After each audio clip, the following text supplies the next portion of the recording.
Hello and welcome to today's episode, which is about photo essays and picture stories. My name is Mekhala Deva and I'm an independent broadcast media professional. Photo essays and picture stories are narratives, where it's not words but pictures that communicate the drama of life in all its facets. They tell a story, whether the theme is Indian architecture or a roundup of last year's events. Photo essays are often mistaken for picture stories, and although they are similar, there is a distinct difference between the two. Photo essays tend often to have more than 10 pictures, usually take a much longer period to do, weeks, months or even years, often depict concepts or themes like poverty, pollution, etc. Include the photographer's personal point of view as an integral part of the essay. Often are designed for publication by or under the influence of the photographer. Picture stories appear in blocks of 4 photographs, take less time to do, often just a few hours, work within the limitation of photographer time and magazine or newspaper space. They are usually inspired by personal knowledge, minor and major stories in newspapers and magazines, press releases sent to newspapers and magazines, television, internet and radio reports. The first 70 years of the 20th century saw the origin and growth of photo essays and picture stories. In the early 20th century, Germany, France and England were hotbeds of avant-garde picture magazines. The trend moved to United States in the 30s, where general interest picture-oriented magazines like Life, Collier's, the Saturday Evening Post and Look became popular the world over and supported the dazzling careers of photographers like W. Eugene Smith. In India, picture stories and photojournalism came of age with magazines like the Illustrated Weekly of India, India Today and Outlook. But often it's a single picture that sticks in public memory. Pablo Bartholomew's picture of the half-buried baby in Bhopal in 1984 has become an iconic visual representation for the gas tragedy even 30 years later. It won the World Press Photo of the Year award. However, in this episode, we will delve deeper into the photo essay and what it stands for.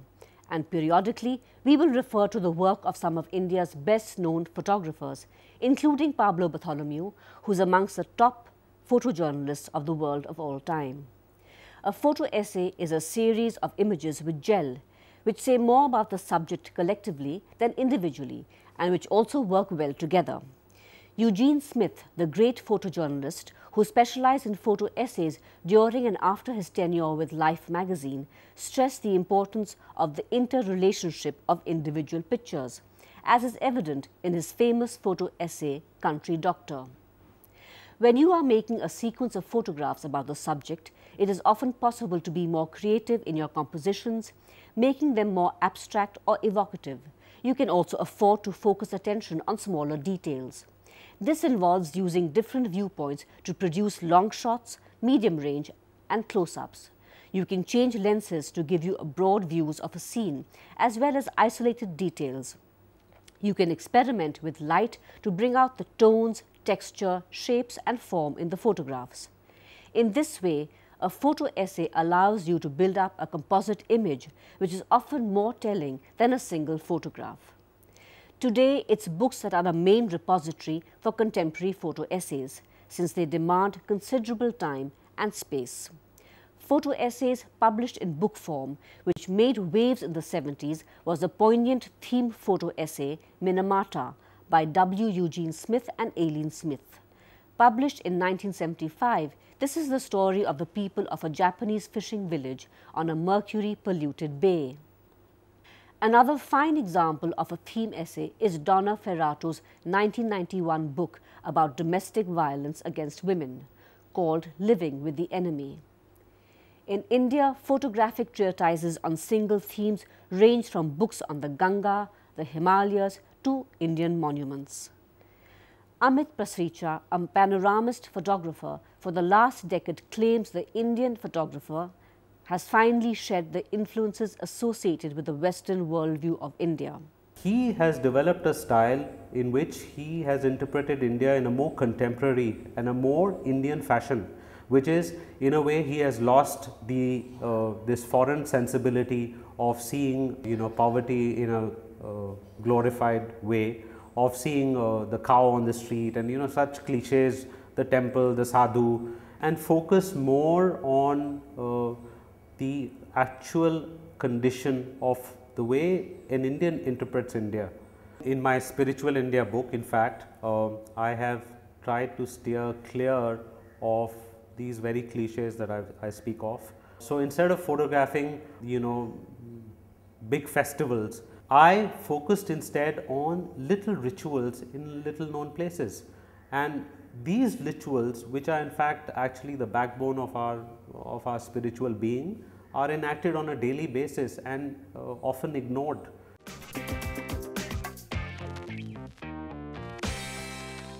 In advertising photography, you sell the effect that a subject creates to lure people to buy it.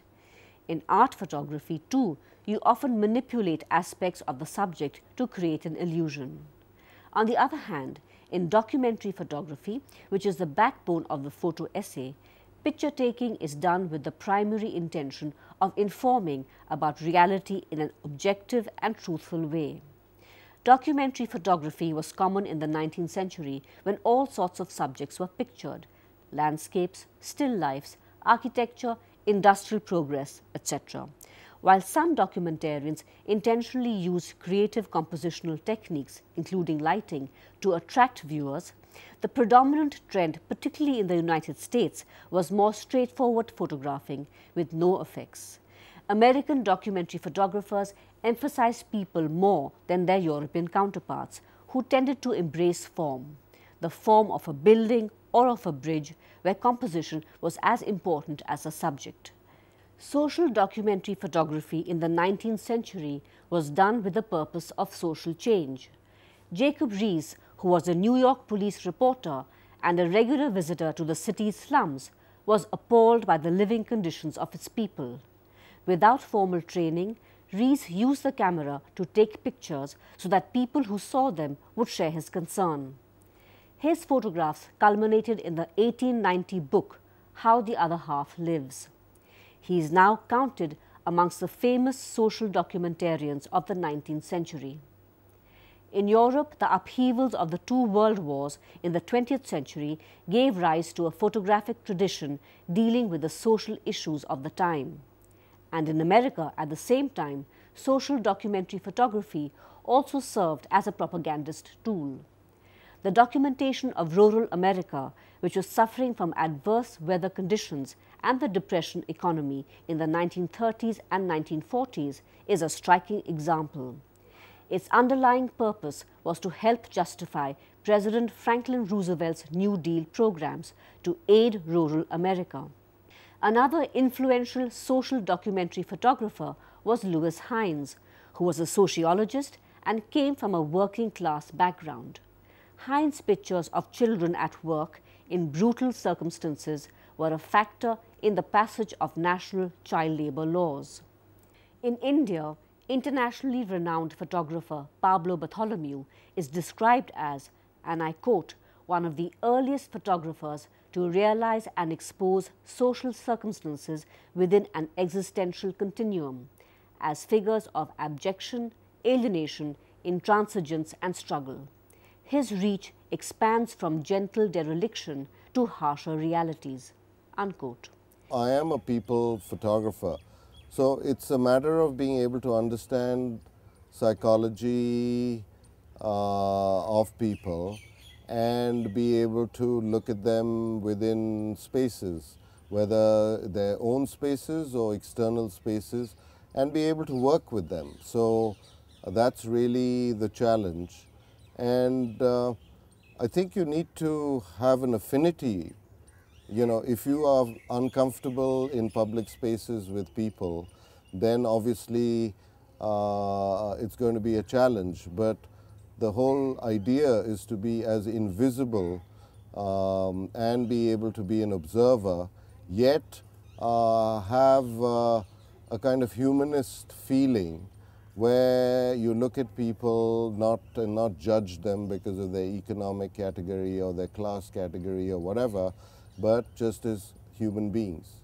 How people then look at it later on, and that's what I think any visual work does, is that it's open to, and why visual, but any artistic work, to many, many different interpretations.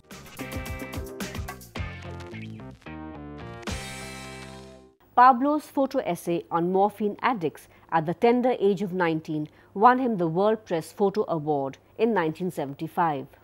More recently, his photo essay on Chinese workers at Tangra, Calcutta, shows a lifelong engagement with the underdog and the underprivileged. Well, I've always been interested in the marginal, and I think the Chinese community is here in India one of the marginalized groups of people because of the way we have alienated them because of the 1962 India-China war. There was a confrontation and we were the losing end of that confrontation, and thereby I think the Chinese community suffered politically very hard, and somehow I've always felt, I think, a kind of affinity with that group and people. But the most interesting and valuable function of photography is in preserving accurate records of the past. Museums and art galleries the world over have historic photographic records of the past, and the majority of these are of ordinary people, not earth-shattering events.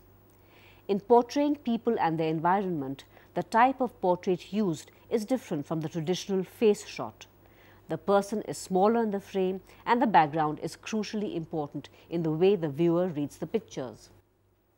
The environments in which we see the subjects say something about them, where they live or work, or they make a statement about the type of people they are. A wide-angle or standard lens is most popular for this type of portraiture. Photojournalists often use 21 or 24 mm lenses, as images from these very wide-angle lenses look dramatic on the page, but there is a possibility for distortion at the edges. Photographers like Henri Cartier-Bresson, Robert Capa, and W. Eugene Smith are known for their images of the lives of ordinary people. However, to do this well, the photographer must gain the trust of subjects and work with them to tell their story. Pablo's documentation of the headhunting Naga tribe is a success story, not just for having traversed in the 90s a generally inhospitable region, but also in reaching out to a remote community to present to the world its customs and traditions. Photography is principally a matter of access. How you build that access is the key to many of the things that you can be successful at. So the Naga project, which is a self-assigned project, was something that I did over a 10-year period. So within this period, I had to be able to build access, find the places that I needed to go to, what these places had in them. So the picture of the Skull Hut is one of these situations where I had to do my research, logistically figure out how I was going to get there at the right time, meet with the people, and then be able to photograph what I needed to do. But to see the Skull Hut was a wonderful find, in that sense, to sort of know the power of that animist tradition. Changes in society are so rapid and far-reaching that they can provide a stimulating project for a photographer, exploring the developments that take place in his locality. In Delhi, Ram Rahman has been commissioned by the Aga Khan Trust to document the momentous restoration of Humayun's tomb. Importance of documenting this photographically is manifold, because first you photograph the building as it is before any restoration begins, say 3 years ago, without any intervention being made. Then you photograph it as it is slowly being repaired, when the stone is being taken out or a new stone is being carved and put in. And there are a number of reasons for doing that, and the importance is, first, you have a record of the monument as it was, say at some point in history. Then you photograph what you are doing to it at that point, so that in the future, if there is any issue with the work that was done, because this is a many, many hundreds of years old building, you have a record of exactly what was done. And if it needs to be redone or changed or brought back to a certain stage, you can always do that. Besides which, to do detailed work like this on a monument of the scale of Humayun's tomb, in a way, it is a portrait of the building. And by making pictures of bits and pieces of the building, in a way, you're making a portrait of the full character of this building, which is a great building. It is one of the great buildings of world architecture. A photo essay could be on a factual subject, or it could be on a far more abstract subject, like an essay on a feeling or emotion like happiness or loneliness. Some of the more popular photo essays have been on a favorite place or a particular landscape or a location whose interest is motivated by the human activity around it, like a public park or a harbour. It is easier to take natural and spontaneous shots of people when there's lots of activity and one's potential subjects are preoccupied. Since the 1970s, a strong theme in photography has been the urban and rural landscape. In Germany, Bernd and Hilla Becker have produced large format images on industrial subjects like water towers and coal mining. In Britain, Martin Parr's work has centered on the shopping malls of Britain and the tourist industry abroad.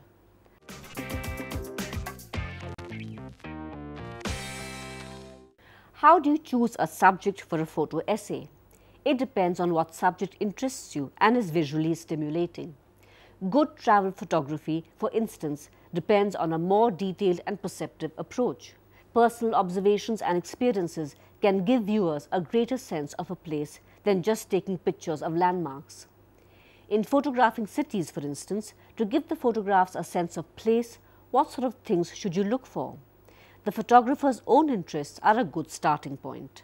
I wanted to capture that life of the city, which is not just buildings or monuments, but the life of the people. This is during Ramzan, before Eid, in Matya Mahal in Old Delhi.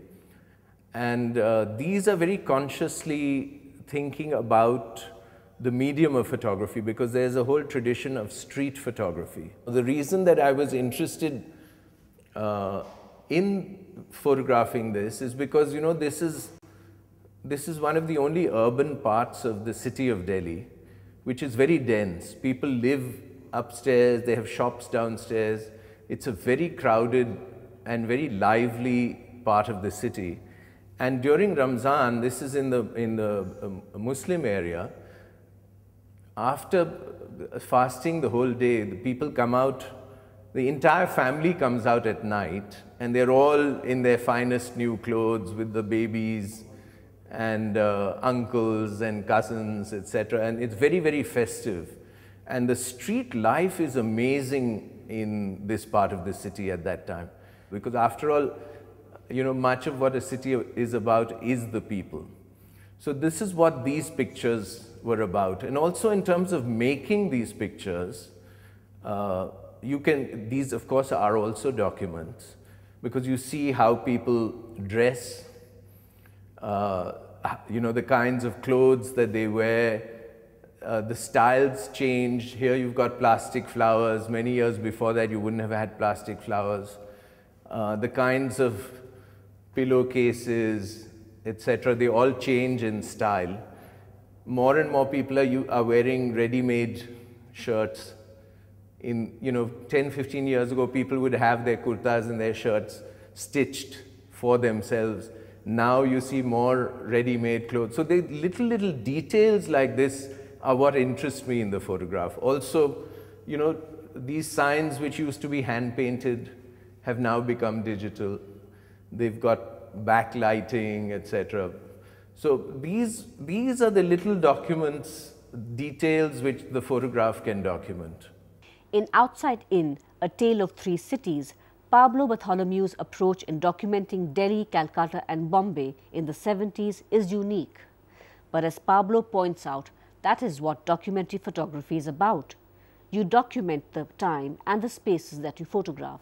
The Tale of Three Cities has really come about from like a teenage diary, which is as I grew up from my mid-teens, looking into the places and the people, the family, friends around me, and trying to sort of document their lives and mine at a particular time as I was growing up. At that time, for example, there were only incandescent light bulbs.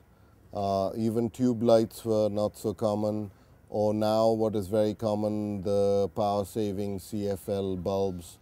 None of this sort of lighting was there. So what you find is very dark spaces with one source of illumination. It could also be in natural light where you have lighting coming through windows or doorways. So it has a different sense to how maybe fluorescent tube lights light up space. So, all of that kind of has its own way of being able to speak and talk to people. Like when somebody photographs now and then people look at it 20 years after, then there will be visual clues which will sort of typify the year 2011 or this period of the new millennium. In photographing cities, a lot of photographers choose to focus on landmarks. The key to photographing buildings and settings is a choice of viewpoint and also showing the building in the context of its surrounding. In a photo essay, focusing attention on details of a building in a series of images is often more revealing than a single photograph. Using a long focus lens would enable you to isolate a small area of the subject from a distant viewpoint. Using a tripod would ensure sharp images and aid precise framing. Basic visual elements of texture and pattern, color and form are the key to successful pictures of architectural details.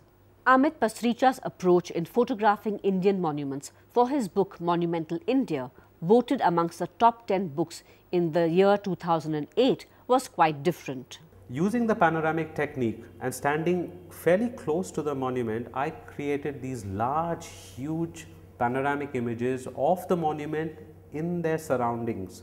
For instance, in this picture of India Gate, which in fact I shot from a fire brigade ladder, standing 40 meters up in the air at the level of the top of India Gate. I couldn't really picture the picture till I had my ladder, and I had only one shot to make this picture. So I had to choose the time right, I had to choose the place right, but my idea was to create that same lithographic effect that I spoke of, which is, the Daniel effect.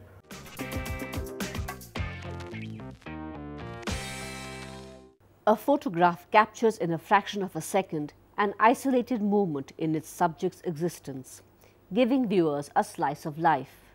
But a series of images can be used in a time lapse to depict phases or facets of a subject over a period of time, which could be a time lapse of a day or even a year. The time-lapse sequences in photographic essays can be used to convey many aspects of the subject. The life cycle of a single tree with its leaves changing color with the seasons or falling and then budding again is an obvious example. Capturing the course of a river is an interesting example of time sequence photography as the camera traces its flow through the changing topography of the region. photographer Sanjeev Seth's treatise on the river Ganga is full of images of people, places, rituals and social phenomenon, and what is common to all of these is that it's the Ganga which flows through them right from its emergence from the Himalayas through the Sundarbans, where it merges with the sea at the Bay of Bengal. It's just above the source of the river. Gomukh is somewhere here, but there are a couple of huts there. And these are the Bhagirathi peaks. The river over there is called the Bhagirathi after the peaks from where it flows. And it's a little campsite where people had a little fire, and I caught the last light on the Bhagirathi peaks. And this, of course, is Shivling. This mountain is called Shivling. It's above Gomukh. This is the Gangotri glacier where the river flows out from. And this is Mount Shivling again at about 5 o'clock in the morning, first rays of light, sunrise on it. There's all sorts of life that you spot on the edge of the river. This, for example, is a mud hut, what you would call, mud sculpture almost, which was made by a sadhu. He lives underground, but this is the gate to his underground cave, and he sculpted it with mud, and you see how aesthetic this is. When it is not that wide and not that deep, then the sandbanks come up, and they are called dyaras, and there's more than just a scramble to try and claim some rights over these dyaras and plant. In the Sundarbans, of course, you know about the tigers, which turned to become man-eaters because of the lack of any other produce that they could eat, any other game, but also apparently, there are these theories which abound that the salinity of the water irritates them, and they also move very quickly towards anything that they see which encroaches on their way. But the people who live there, when they move into the Sundarbans, into the mangroves, into the forest for bees or whatever, honey or whatever else, they pray to Ban Bibi, who is the guardian of the forest, and they pray at little shrines like this, where you see the Manush in the protection of the deity, and her own man keeping the tiger away. So usually the prayers happen here before you move into the forest. And then, of course, the river meets the sea. You could shoot this anywhere, but this is at Gangasagar. It teaches you, it changes you. If you leave the artist behind and carry the pilgrim with you, your life changes. You learn as much as you actually are trying to expose through your photography. But there are subjects that are popular material for photo essays, like the sea, for example, because of its ever-changing nature. As the light from the sky is reflected in the moving water, there is a wide range of tones and colors which shift and change by the second. The rhythm of the waves changes at high tide and low, and photographing these movements would create a wide range of effects, from the soft and subtle to the dark and wildly dramatic. Rocks, ripple sand and breakwaters, a boat or person can be included in the image to heighten the sense of depth and distance. Thus, you could build a composite image of the sea by a variety of compositions reflecting the changes in lighting, shapes and lines, textures and colors. No matter how interested you are in the subject you are photographing, you must be ruthless when editing your pictures. If there are several pictures showing more or less the same thing, you should keep just one and reject the others. And if a good picture simply doesn't fit in with the others, it's best to reject that too, so that you stay focused on the subject and its related details. Often a good photo essay accompanied by some informative text can give you the whole picture without writing an article on the subject. Most of us love to photograph the familiar and the unusual. We begin with activities around our family and friends and graduate to recording experiences of other people in our journey through life. If you were to go through your personal albums, you will realize that there is an untrained photojournalist or photo historian in many of us. That's all for today. I hope you've enjoyed this episode and are inspired to explore your surroundings with the camera. Goodbye and best of luck.